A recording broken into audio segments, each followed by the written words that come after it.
It all began with what should have been a peaceful Saturday morning. The sun was rising over the quiet neighborhood, the air cool and crisp, and I had one thing in mind: fishing.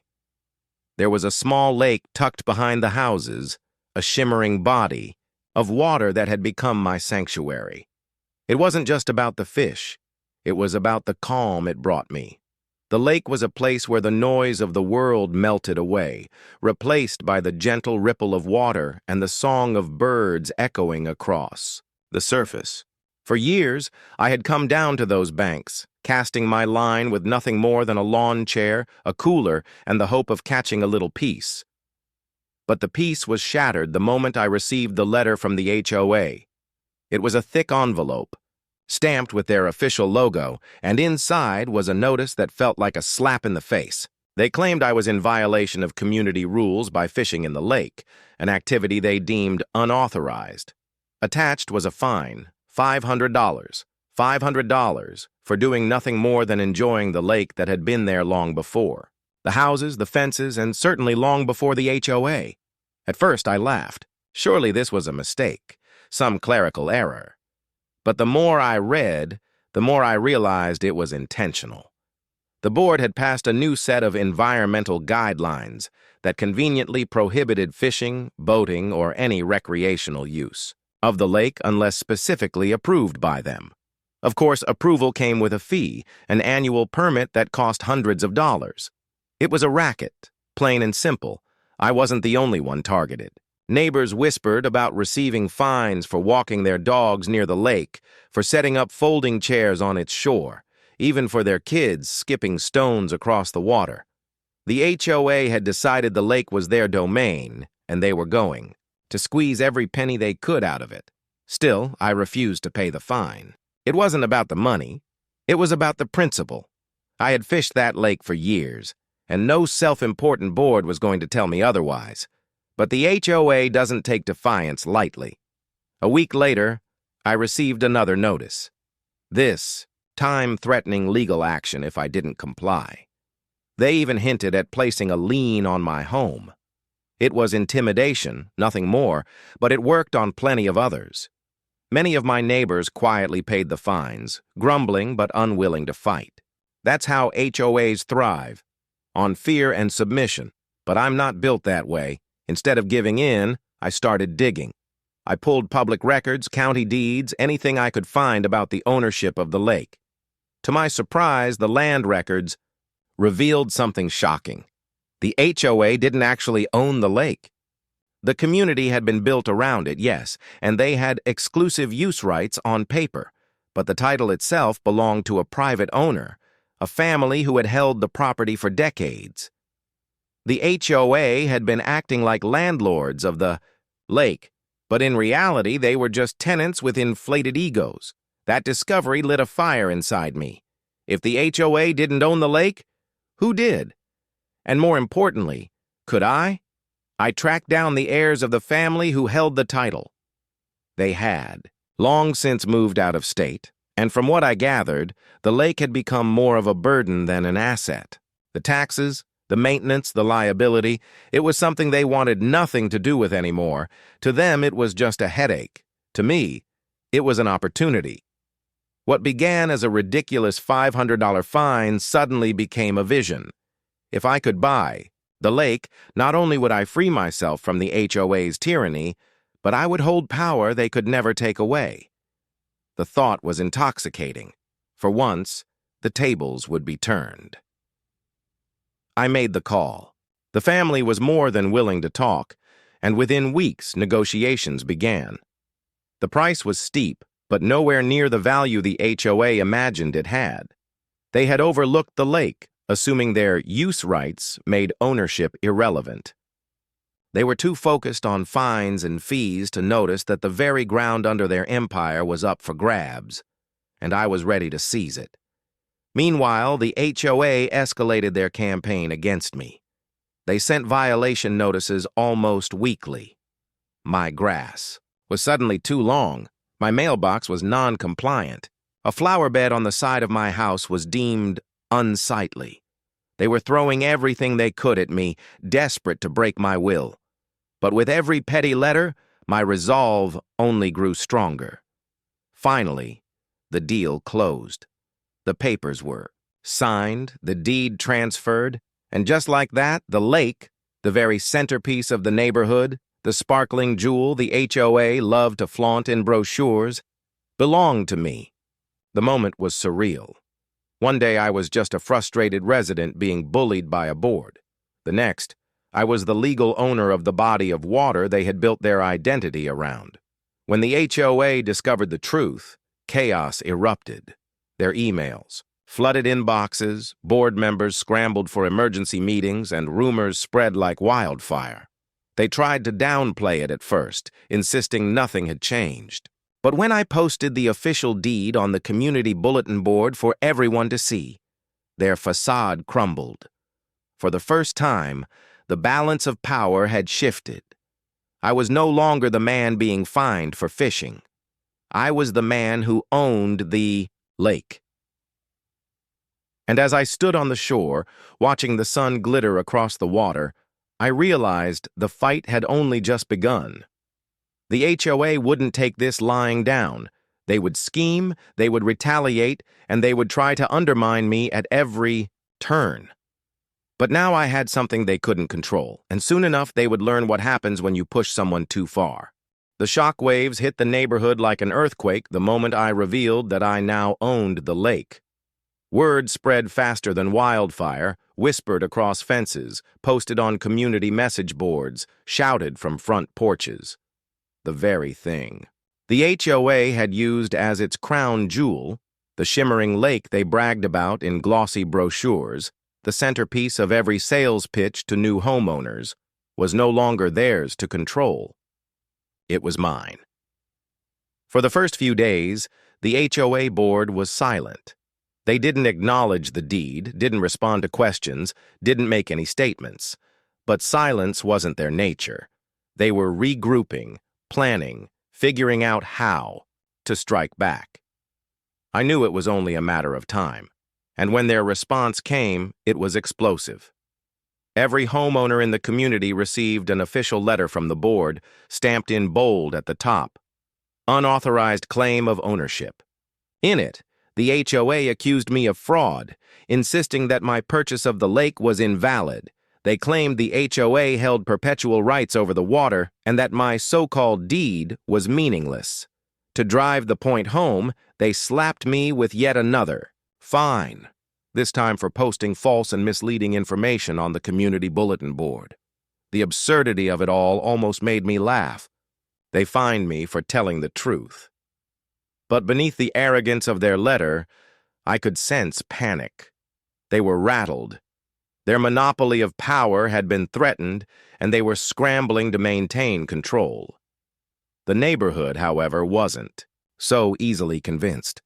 Residents began calling the county office, pulling their own copies of the deed, and when they saw my name listed as the legal owner, the tide started to turn. People who had once lived under the HOA's thumb with quiet resentment began to whisper openly about change. If I could stand up to the board and win, maybe they could too. But the board wasn't about to let that momentum build. Within a week, they called for an emergency meeting at the clubhouse. The parking lot overflowed with cars, neighbors filing inside with nervous curiosity. At the front of the room sat the board members, their faces tight with anger but painted with forced confidence. They launched into a tirade, accusing me of manipulating the system, of endangering the community, of acting out of selfish greed.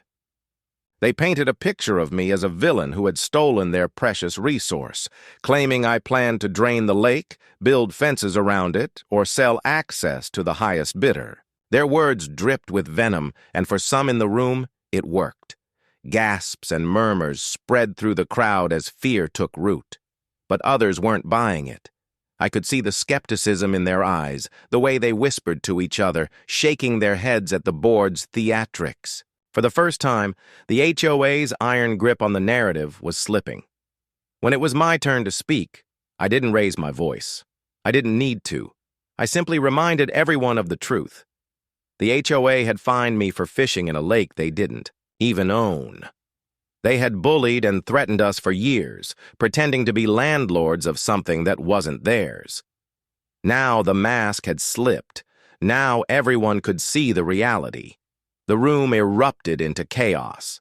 Some neighbors shouted in support, others argued in defense of the board, but the divide was clear. The community was no longer united under the HOA's control. A fracture had formed, and it was growing wider by the day. The board left the meeting, in a fury, their polished image cracking under the weight of public doubt. But I knew they wouldn't retreat quietly. They would regroup, and when they struck next, it wouldn't just be with fines or letters. Sure enough, the following week I was served with legal papers. The HOA had filed a lawsuit, demanding the court nullify my ownership of the lake. They claimed their exclusive use rights trumped the deed, twisting the language of the community's charter into a weapon. It was a bold move, one designed not only to challenge me, but to intimidate anyone else who might think of standing against them. But I was ready. I hired a lawyer, someone who had dealt with HOAs before, and together we began to build our case. The deed was ironclad. The family who sold me the lake had held the title for generations. There was no fraud, no manipulation, just a clean and legal transfer. The HOA's claim was smoke and mirrors, a desperate attempt to rewrite reality. While the legal battle brewed, the HOA doubled down on their harassment. Violation notices appeared on my door weekly. They fined me for having a garden hose left out, for having a non-compliant bird feeder, even for the color of mulch in my flower bed. It was petty, vindictive, and relentless. But every notice they sent only fueled my resolve. Meanwhile, the neighborhood began to shift. Families who had once feared the board started coming to me quietly, sharing their own stories of harassment. One couple had been fined thousands for a shed the HOA claimed was too tall. Another family had been threatened with foreclosure over unpaid dues that turned out to be an accounting error. The more people spoke, the clearer it became. This wasn't just about a lake. It was about years of unchecked power finally being challenged. The HOA sensed the rebellion and tried to clamp down harder. They hired private security to patrol the lake, even though it no longer belonged to them. They sent out newsletters painting me as a dangerous troublemaker, but with every desperate move, their grip slipped further. The final straw came when I posted new signs around the lake. In bold letters, they read, "Private property, no HOA access." The message was clear. The lake was mine, and their reign over it was finished. That act sent shockwaves through the community. Some cheered, finally free of the HOA's fishing fines and arbitrary restrictions. Others panicked, convinced the board's dire warnings were true. But one thing was certain. The balance of power had shifted forever. The HOA had declared war, and I had just drawn my line in the sand. The summons came stamped with the county seal, thick packets of legal jargon that laid out the HOA's demands in excruciating detail. According to their lawsuit, my purchase of the lake was unlawful, illegitimate, and in violation of community bylaws. They wanted the court to void my deed, restore control to the HOA, and fine me heavily for malicious interference. To them, this wasn't just about punishing me, it was about making an example. They needed to prove that no homeowner could stand against their authority. The case drew immediate attention. Local news picked up the story after whispers spread that a single resident had outmaneuvered an HOA and bought the community's prized lake. Headlines were blunt. Homeowner buys neighborhood lake in feud with HOA. Reporters camped outside the courthouse. Neighbors who rarely cared about local politics suddenly showed up to watch the drama unfold. What began as a $500 fine had snowballed into a spectacle. The HOA entered the courtroom with their usual arrogance. Their lawyers were polished and expensive, armed with binders of documents and rehearsed arguments. The board members sat behind them in a neat row, stiff-backed and smug, as if the verdict was already theirs. They believed their power was unshakable. that years of bullying homeowners would translate seamlessly into a courtroom victory. But arrogance doesn't win cases. Evidence does. My lawyer and I walked in with one weapon they couldn't match: the truth. We had the deed. We had the signatures, the tax records, the notarized documents proving that I was the legal owner of the lake. We had history on our side, showing that the HOA had never held title, only access rights granted decades earlier. What they presented as control was nothing more than smoke and mirrors, dressed up in legal jargon. The proceedings dragged on for hours. The HOA's attorneys argued that the lake was integral to the community, that ownership couldn't simply be transferred because it disrupted the character of the neighborhood. They pointed to vague clauses in the bylaws, twisting phrases about common enjoyment into claims of outright ownership. Their strategy wasn't to prove their case. It was to confuse, to overwhelm, to bury the truth in paperwork. When it was our turn, my lawyer cut through their theatrics with precision. She laid out the chain of ownership in clear, undeniable terms. The family who sold me the lake had owned it since before the HOA even existed. The HOA had never paid taxes on it, never held title, never once had legal ownership. Their supposed authority was nothing more than intimidation disguised as governance. Then came the turning point. We introduced evidence that the HOA had been fining residents for fishing and boating, charging fees for permits, all while never having the legal right to do so. It wasn't just overreach, it was fraud. They had profited off property they didn't own, deceiving homeowners into believing they held power they never had. Murmurs rippled through the courtroom as the truth sank in. The smug expressions on the board members' faces faltered. Outside the courthouse, the story exploded. Local TV stations ran with it, framing the case as a modern-day David versus Goliath. A homeowner who paid pennies compared to the HOA's war chest was standing up against an empire of greed and corruption. Social media lit up with commentary, strangers from across the country cheering me on. What began as my personal fight was quickly becoming a symbol of resistance against HOAs everywhere. But with publicity came backlash. The HOA wasn't about to let public opinion dictate their fate. They doubled down, sending out newsletters smearing me as a disruptive influence and warning residents that property values would plummet because of my reckless actions. They staged photo ops at the lake, pretending to clean up trash they had never touched before, portraying themselves as protectors of the community. It was desperate, and people could see it. At home, however, the harassment grew worse. Anonymous letters stuffed into my mailbox, threatening messages scrawled across my driveway in chalk, even a dead fish left on my porch one morning. A not-so-subtle warning. It was intimidation, plain and simple. And yet, each stunt only hardened my resolve. If they thought fear would drive me out, they were sorely mistaken. Back in court, momentum was shifting. Witnesses began to testify. Neighbors who had been fined for fishing, families who had paid for boating permits, all under the assumption the HOA had the right to enforce those rules. Their stories painted a damning picture. Years of extortion, disguised as regulation. My lawyer highlighted every word, driving the nail deeper into the board's credibility. Then, the bombshell dropped. A whistleblower, a former HOA secretary, came forward with internal emails. The messages revealed the board had long known they didn't own the lake. They had discussed it openly, even joked about how residents will never bother to check the records. For years, they had knowingly perpetuated a lie, profiting off homeowners' ignorance. The emails were like dynamite. The courtroom gasped, reporters scribbled furiously, and the judge's expression hardened.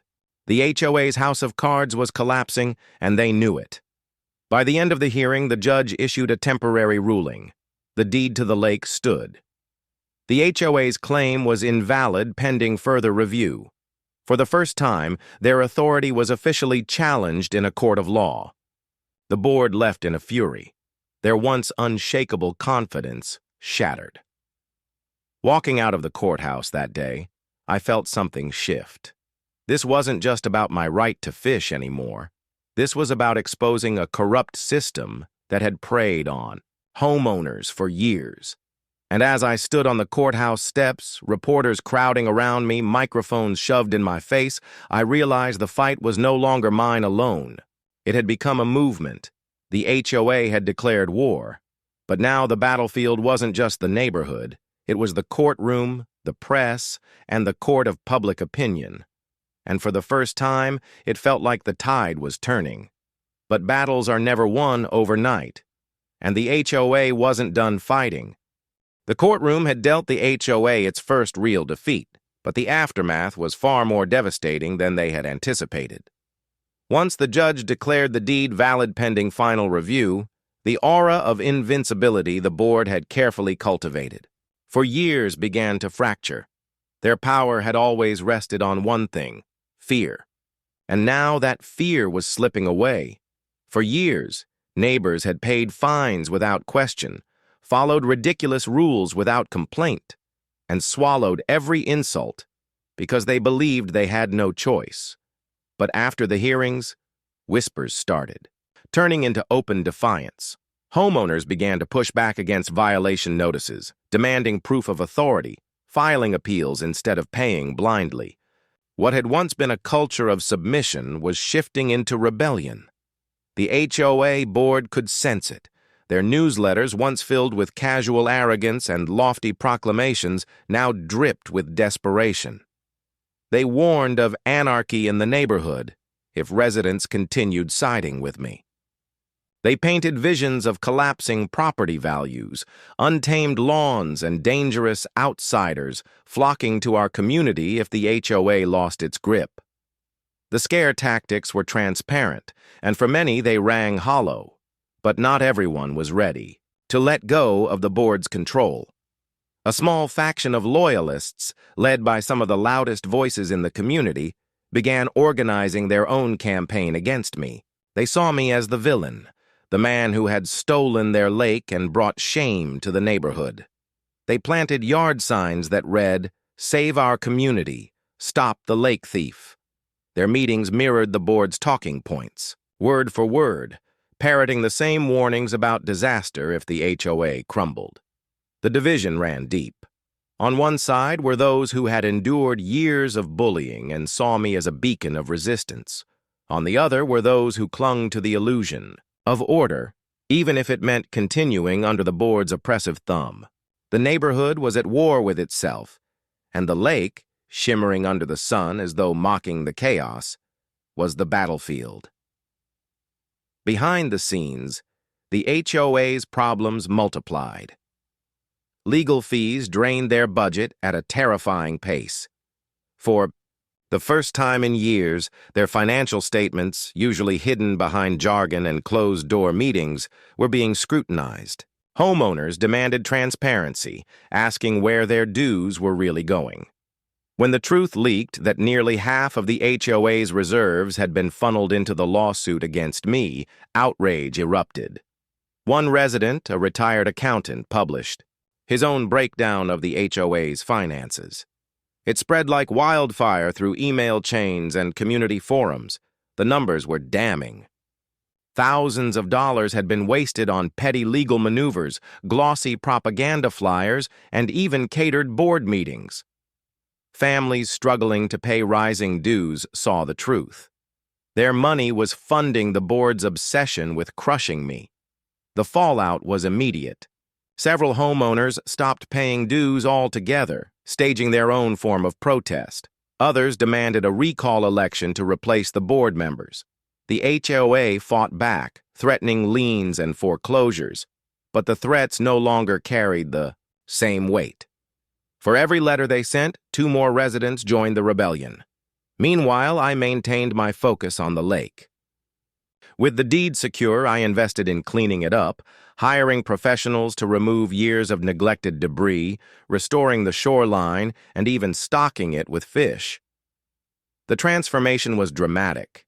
The lake, once a symbol of the HOA's control, was becoming a sanctuary.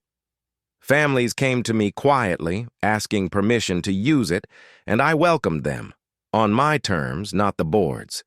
Word spread that the lake was thriving under private ownership, and every improvement was a reminder of the HOA's failure, but victory was not yet assured. The board, cornered and desperate, began playing dirtier than ever. One morning, I woke to find my mailbox stuffed with dozens of violation notices, each citing absurd infractions. My trash can had been placed 3 inches too close to the curb. My grass was slightly overgrown by ½ an inch. Even the bird bath in my front yard was suddenly deemed a non-approved structure. The barrage was relentless, a flood of paperwork meant to bury me in fines and legal threats. Then came the smear campaign. Flyers appeared on doorsteps accusing me of plotting to sell the lake to developers. Rumors spread that I was charging thousands for fishing permits. One particularly ridiculous claim accused me of planning to drain the lake entirely to build a parking lot.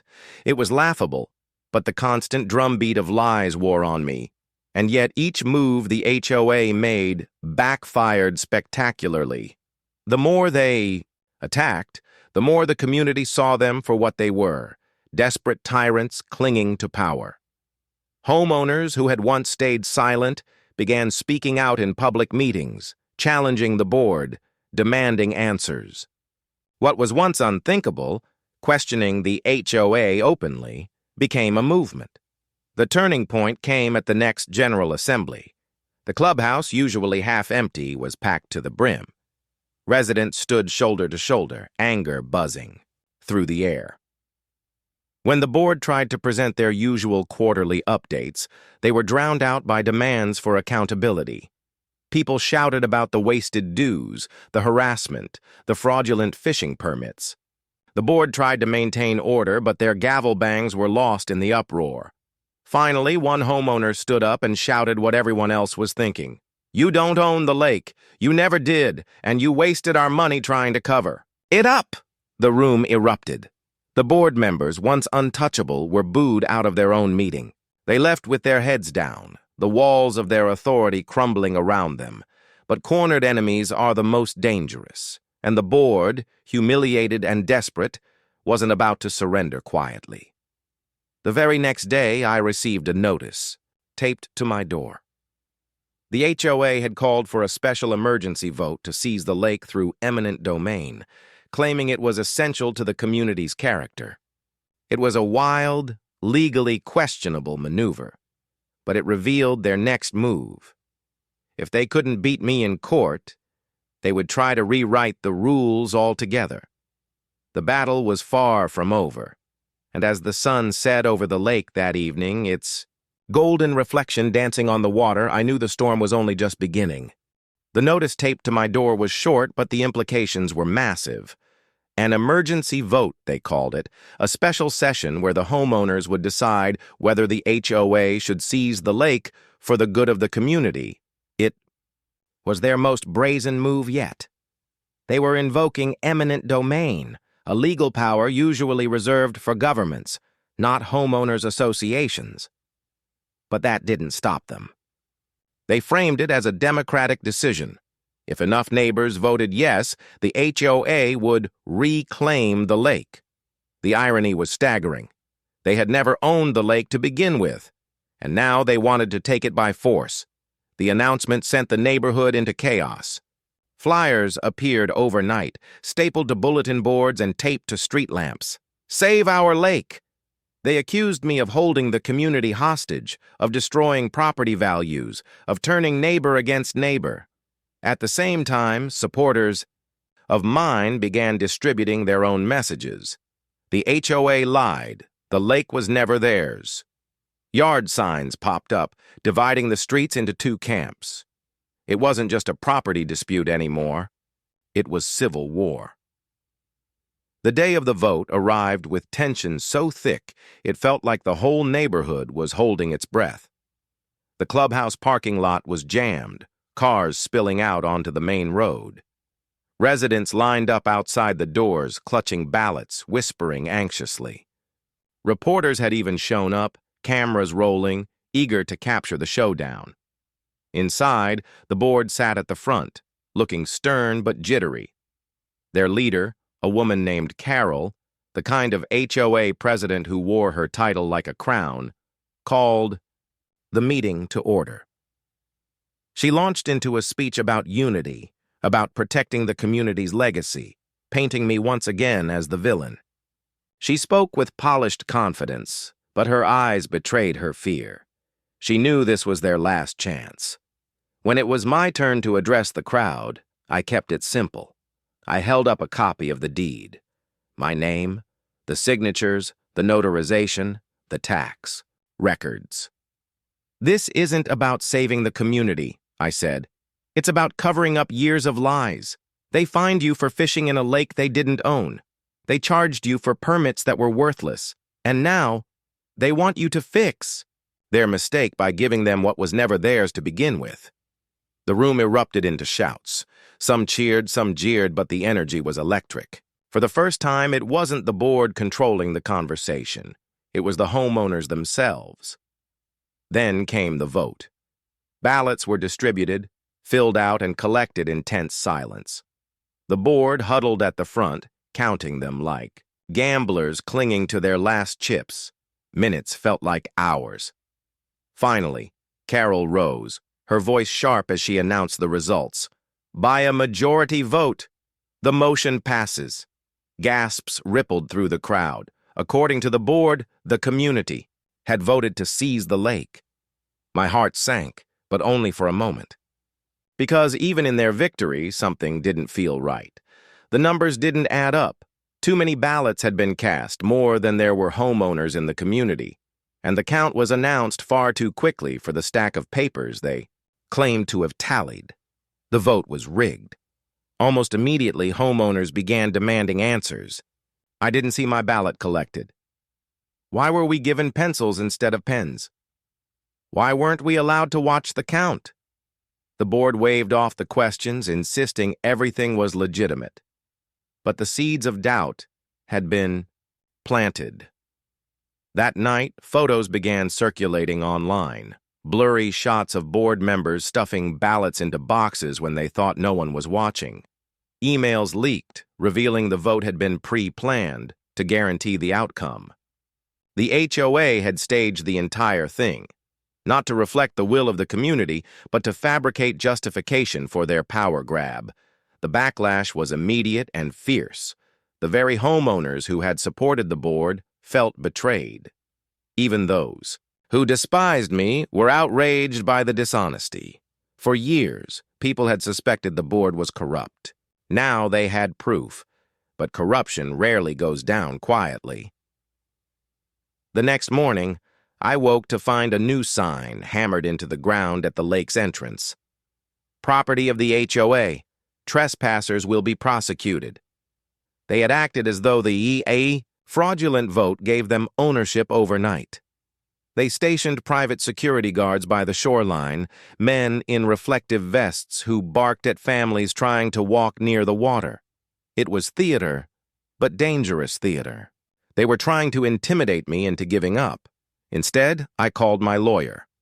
Within 24 hours, we filed an injunction, demanding the court recognize the vote for what it was, a sham.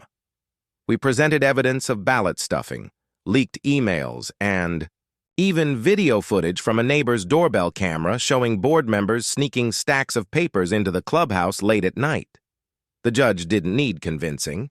The vote was suspended pending investigation, and the HOA was ordered to remove their signs and security guards immediately.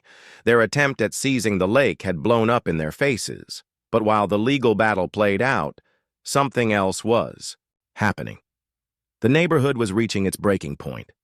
Families were openly defying the board, refusing to pay dues, removing approved landscaping, and daring the HOA to fine them. Community meetings turned into shouting matches. The very system the board had built to control the neighborhood was collapsing under its own weight. The lake became the symbol of it all. On weekends, groups of supporters gathered at its edge, holding barbecues and casting fishing lines, daring the HOA to stop them. The more the board tried to enforce its fake authority, the more resistance grew. What had started as a personal fight was now a full-blown uprising. And yet, even with their power crumbling, the HOA wasn't finished. Desperation makes people dangerous, and Carol wasn't about to walk away quietly. Late one evening, as I stood by the water watching the sun dip below the horizon, I received a phone call from my lawyer. Her voice was calm, but urgent. "The HOA just filed a new motion," she said. "They're not just going after the lake anymore. They're going after you, personally." For a moment, the weight of it all pressed down on me. The fines, the harassment, the lawsuits, the rigged vote, and now a direct attack aimed at my livelihood. The board's war was reaching its climax, and I knew the final battle was coming. The news from my lawyer hit me like a thunderclap. The HOA was escalating. They weren't just trying to take the lake anymore. They were trying to destroy me personally. The new motion accused me of defamation, malicious interference, and community destabilization. In plain English, they wanted to ruin me. Financially, legally, and socially. Their lawsuit sought damages in the millions, claiming my actions had caused irreparable harm to property values and irreversible division among residents. It was a laughable argument, but it was also dangerous. If they won, it wouldn't just cost me money.